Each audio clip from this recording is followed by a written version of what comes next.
Hello, it's Kathy. And I pulled a card and I prayed first. And I pulled a card from Guardian Angel Tarot Cards by Doreen Virtue and Radley Valentine.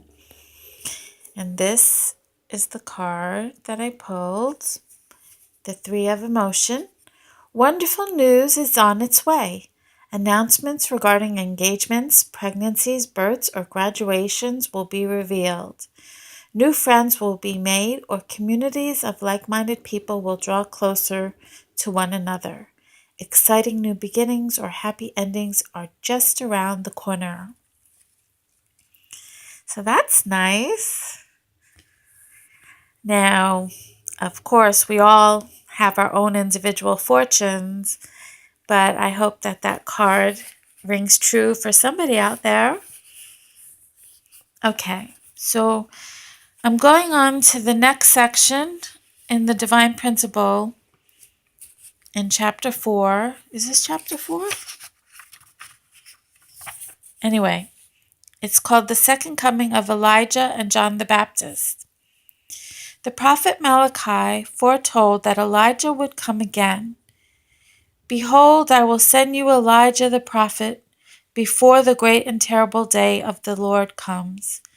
Jesus testified that the prophesied coming of Elijah was realized in none other than John the Baptist. I tell you that Elijah has already come, and they did not know him, but did to him whatever they pleased. Then the disciples understood that he was speaking to them of John the Baptist. That's Matthew 17:12-13. The Jewish belief in the return of Elijah. Elijah ascended to heaven in a whirlwind and a fiery chariot before he could complete his divine mission. Satan's power revived and continued to plague God's providence.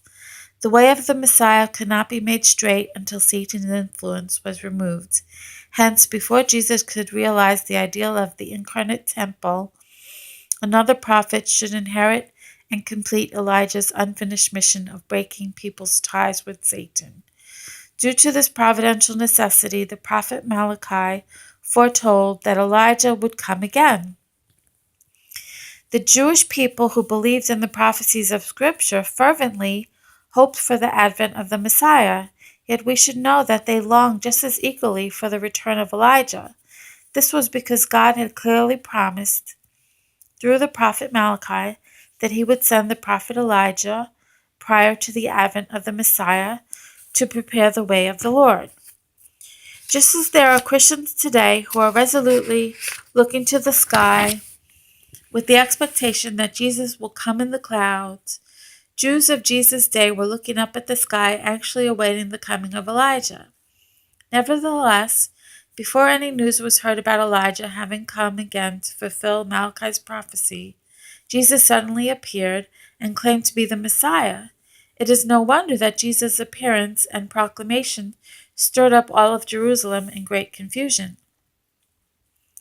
Since the disciples already believed that Jesus was the Messiah, they willingly accepted his testimony that John the Baptist was Elijah.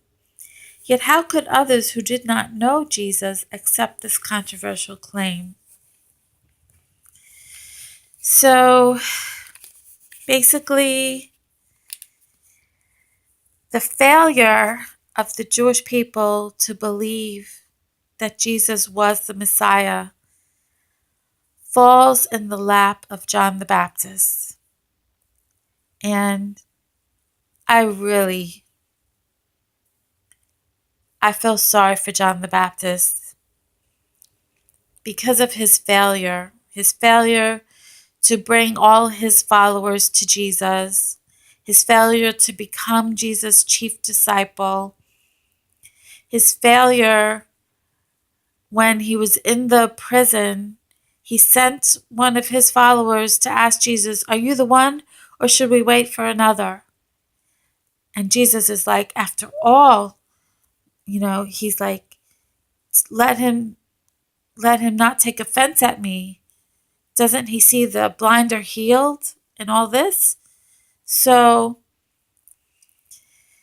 John the Baptist caused Jesus so much frustration and pain, and ultimately, the Jewish people could not believe that Jesus was the Messiah, because John the Baptist did not say that he was the Elijah. He actually said that he was not.